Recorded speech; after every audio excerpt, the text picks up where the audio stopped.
이번에는 백록담을 하겠습니다. 이 작품은 한라산을 등반하면서 보게 되는 풍경, 그리고 정상인 백록담의 신비로움을 드러낸 시로 자연과 합일되는 물화일체의 경지가 잘 나타나 있습니다. 그리고 화자에게 등반의 최종 목표이자 고통, 순환, 도취를 통한 몰아의 경지에 이르는 것인데요. 몰아라는 것은 이제 자신을 잊고 지내는 것, 자신을 잊는 것을 얘기하는 건데요. 화자는 일제강점기에 그 암울한 그 고통스러운 시대 상황 속에서 민족의 정기, 우리 민족의 모습을 상징하는 백록담을 향하고 있습니다. 그래서 이것은 부조리한 현실을, 일제강점기라는 부조리한 현실을 극복하려는 의지의 표상이다 라고 할 수가 있습니다. 그래서 여기에서는 이제 정상에 이르기까지 여정, 풍경, 이것을 감각적으로 묘사하고 있고요. 화자의 내면의식이 함께 드러나고 있습니다. 일제강점기라는 현실과 연결해서 백록담을 향하고 있는 화자의 의지를 함께 보면 되겠습니다.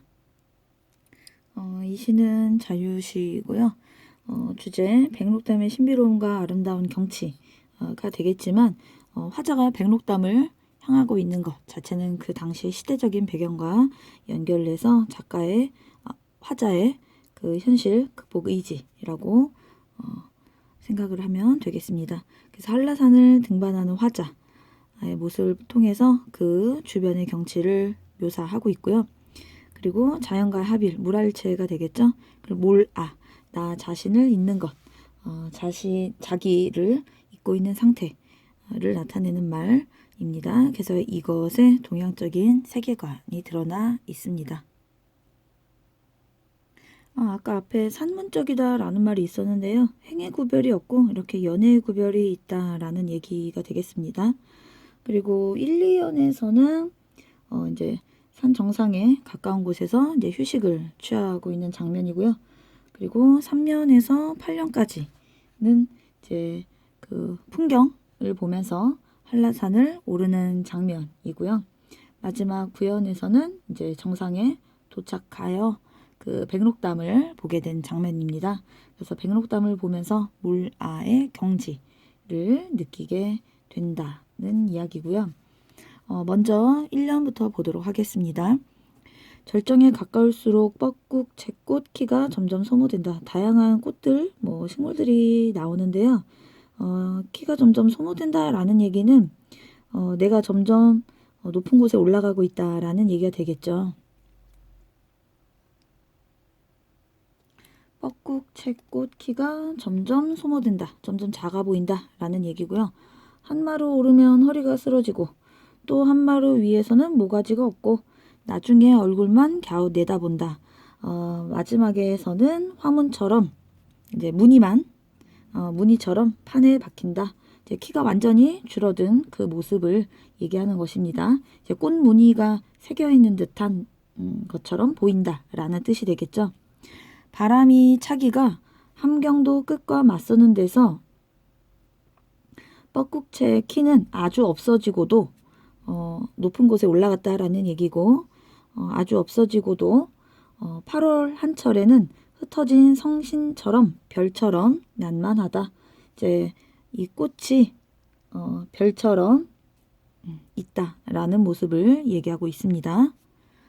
산 그림자 어둑어둑하면 그러지 않아도 뻐꾹채의 꽃밭에서 별들이 켜든다. 제자리에서 별이 옮긴다.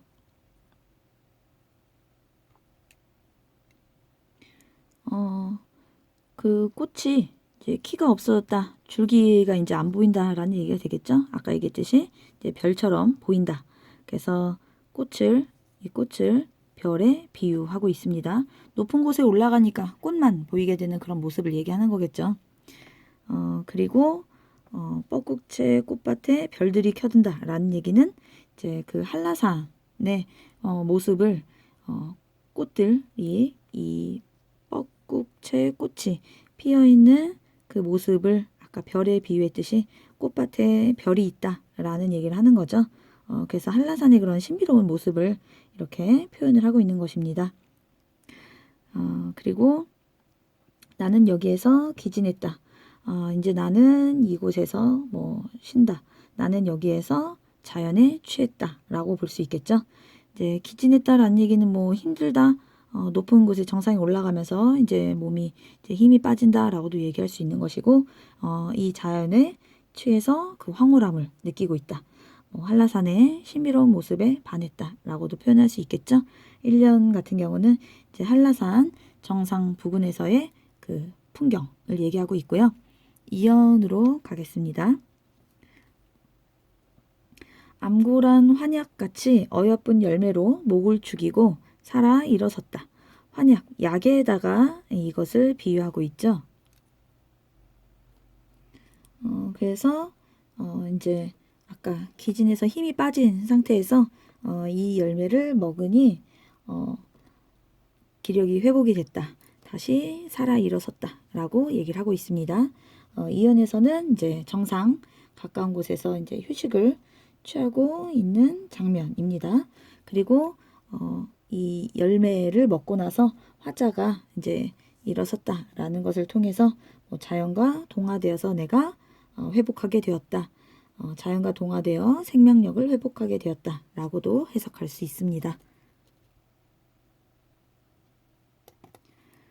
백화 옆에서 백화가 총루가 되기까지 산다. 내가 죽어 백화처럼 힐 것이 숭업지 않다.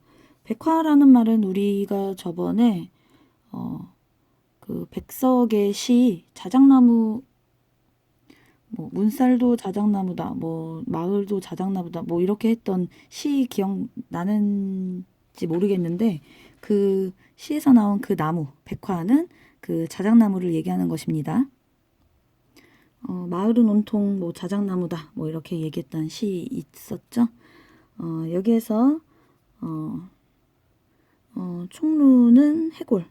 그러니까는 자작나무, 살아있는 자작나무 옆에서 자작나무가 죽을 때까지, 해골이 될 때까지 산다. 함께 있는다라는 얘기가 되겠죠. 살아있는 것과 죽은 것이 내가 죽어서 백화처럼 힐 것이 숭은 흉, 숭업지 않다. 그래서 뭐 흉하지 않다. 라는 얘기를 하고 있습니다. 그래서 여기에서는 그 하얀색 이미지를 얘기하고 있고요. 흰색의 이미지, 죽은 백화, 그 다음에 해골의 흰색의 이미지.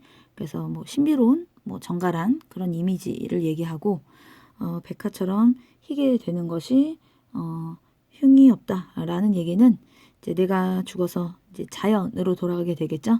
자연과의 합의를 통해서 그런 정갈한 그런 삶의 의지를 얘기하고 있습니다.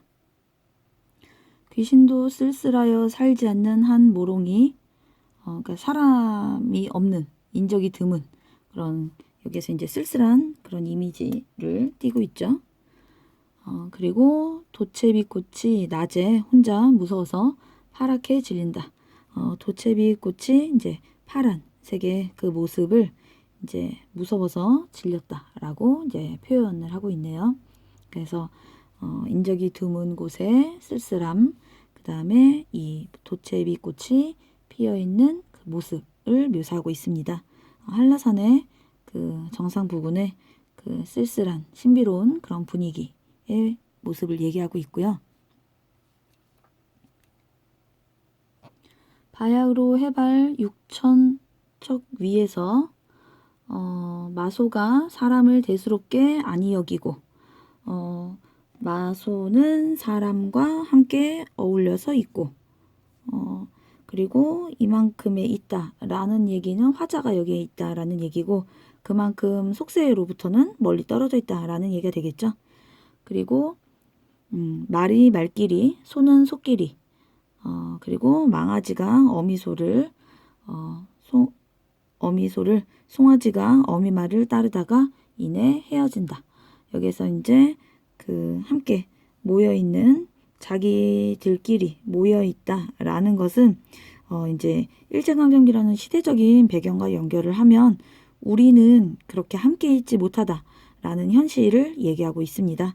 그래서 현실과 대비되는 그런 모습을 표현하고 있습니다.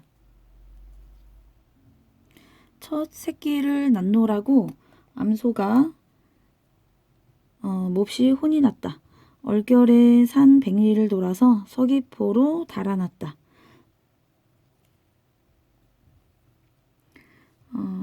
여기서는 이제 그 첫 새끼를 낳느라 혼이 난 그 어미소가 달아났다라는 얘기고, 물이 마르기 전에 어미를 여인 송아지는 태어나자마자가 되겠죠.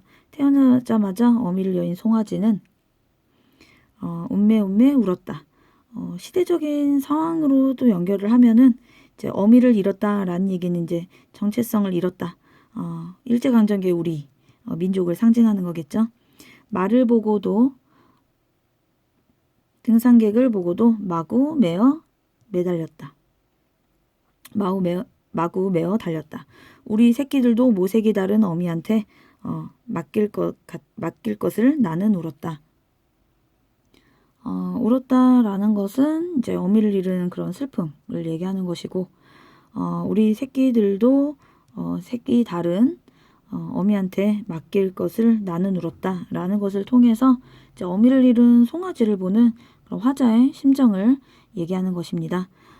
시대적인 상황과 연결을 하면 이제 민족의 정체성을 잃은 우리 민족의 안타까움이 되겠죠. 그래서 일제강점 하에 자라날 우리 후손들에 대한 그런 안타까움, 우리 민족에 대한 슬픔을 얘기하고 있습니다. 그래서 이제 일제강점기라는 부정적인 현실에 대해서 화자의 인식이 나타나 있는 부분입니다. 6년에서는 이제 화자가 전해들은 이 송아지 이야기를 통해서 우리 민족의 안타까움을 얘기하고 있습니다. 풍란이 풍기는 향기, 꾀꼬리 서로 부르는 소리, 제주 휘파람 부는 소리, 돌에 물이 구르는 소리, 먼 데서 바다가 구길 때 나는 물소리. 이것은 이제 향기, 후가, 소리들은 청각적 이미지. 그래서 산에 올라가면서 들리는 그 소리들을 이렇게 생동감 있게 묘사하고 있습니다. 그만큼 그 즐거운 그런 아름다운 자연의 모습을 형상화하는 부분이 되겠습니다. 물풀의 동백, 떡갈나무 속에서 나는 길을 잘못 들었다가 다시 칙 넌출 기어들어간 흰 돌박이 고부란길로 나섰다.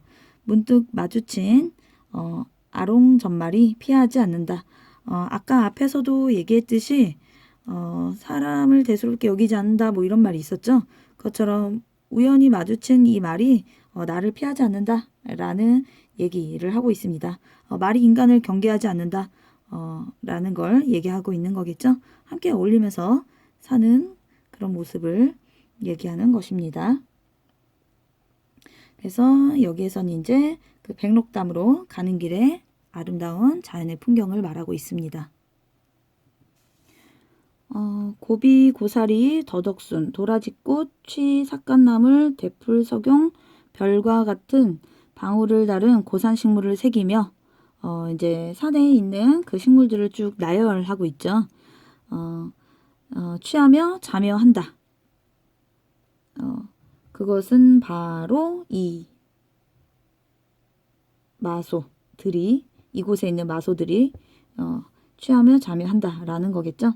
백록담 조촐한 물을 그리어 산맥 위에서 짓는 행렬이 구름보다 장엄하다. 그 마소들을 얘기하는 거겠죠. 산맥 위에서 짓는 행렬. 그리고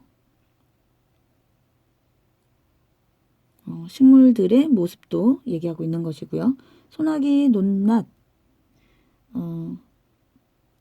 맞으며 무지개 말리우며 궁둥이에 꽃물을 이겨 붙인 채로 살이 붙는다.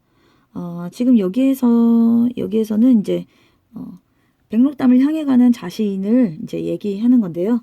그만큼 즐겁다라는 것을 얘기하고 있습니다. 여기에서는 소나기 굵은 비를 맞으면서 무지개에 말리고 그 비 맞은 것을 무지개에 말리면서 꽃물을 붙인 채로 이제 올라가고 있다. 백록담을 향해 가는 그런 즐거움이 나타나 있습니다. 여기에서는 이제 그 자연의 생명력에 취해 있는 그 즐거움, 백록담에 올라가는 즐거움을 말하고 있고요. 가재도 기지 않는 백록담 푸른 물에 하늘이 돈다. 여기에서 이제 백록담의 모습이 되겠죠. 백록담 물에 하늘이 돈다.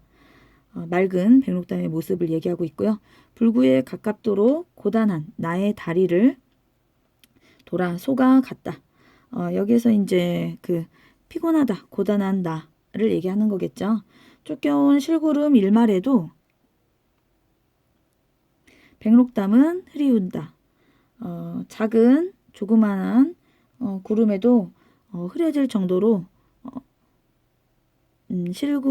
조그마한 실구름에도 백록담이 흐려진다 라는 얘기인 거죠. 물이 굉장히 맑다라는 얘기를 하고 있는 거고요. 나의 얼굴에 한나절 폭인 백록담은 쓸쓸하다. 나는 깨다 졸다 기도조차 잊었더니라. 이 자연을 보면서 나는 나조차도 잊었다 라는 것은 이제 모라의 경지를 얘기하는 거겠죠. 뭐 자연과의 합일 이렇게 얘기해도 되고요. 그리고 여기에서 이제 나의 얼굴에 한나절 폭인 백록담은 쓸쓸하다 라는 얘기는 이제 자연과 합일된 거, 모라일체를 얘기하는 거겠죠. 그리고 아까 앞에서 얘기했듯이 이거는 물이 맑음, 백록담에 물이 맑다라는 뜻입니다.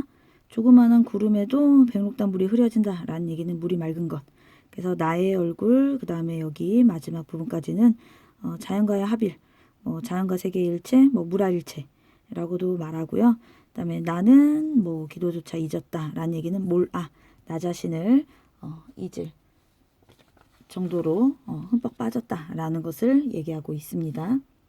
그래서 아까 얘기했듯이 백록담 같은 경우는 시대적인 상황을 연결하면은 백록담이라는 것은 우리 민족의 정기를 상징하고 있기 때문에 일제강점기라는 상황에서 이 백록담을 향해서 이제 한라산을 등반한다라는 얘기는 부조리한 현실을 극복하고자 하는 그런 화자의 의지를 나타내고 있다라고 보면 되겠습니다. 아까 맨 처음에 얘기했듯이 시상 전개 방식은 한라산을 오르는 그 과정에 따라 시상이 전개되고 있습니다. 1년에서는 정상 가까운 곳에서 휴식을 취하고 있고 8년까지는 등반하고 있는 그 모습을, 그래서 주변의 자연 풍경들을 얘기하고 있고요. 그 다음에 9년에서는 이제 백록담을 보면서 몰아의 경지를 느끼고 있는 장면이 되겠습니다. 등반 과정에서 나타난, 그 다음에 보면 등반 과정에서 봤던 자연 풍경들, 휴식을 취할 때는 뻐꾹채꽃과 암고란을, 그리고 다시 일어나서 올라갈 때는 그 나무와 그 다음에 도채비꽃을, 그래서 쓸쓸하다라는 얘기까지 했었죠. 그리고 이것을 통해서는 이제 자연과의 합의를 얘기했었고요. 해발 6,000척 위는 그만큼 높은 곳에 있다. 화재의 위치를 알 수 있기도 하면서 동시에 속세와의 그 거리를 얘기하는 것이기도 합니다. 그래서 말, 망아지, 소, 송아지는 자기들끼리 모여 있는데 우리 민족은 흩어져 있다라는 그 얘기도 하고 있고요. 그 다음에 자연의 소리들, 자연의 아름다움을 얘기하고 있었고요. 그 다음에 식물들을 쭉 나열했었죠. 그래서 이제 그 신비로운 풍경 얘기하고 있습니다. 자연 환경들을. 그리고 한라산 정상에 도달했다. 백록담. 백록담 같은 경우는 아까 얘기했듯이 우리 민족의 정기를 얘기한다라고 했었죠. 그리고 중심 소재 역할 한라산과 백록담은 일제강점기라는 시대적인 배경과 연결하면 힘든 등반 과정을 이겨내고서 백록담에 올랐다라는 얘기는 현실 극복의 의지를 나타내고 있다라고 얘기했습니다. 백록담은 우리의 정기, 기운을 얘기한다라고 했었죠.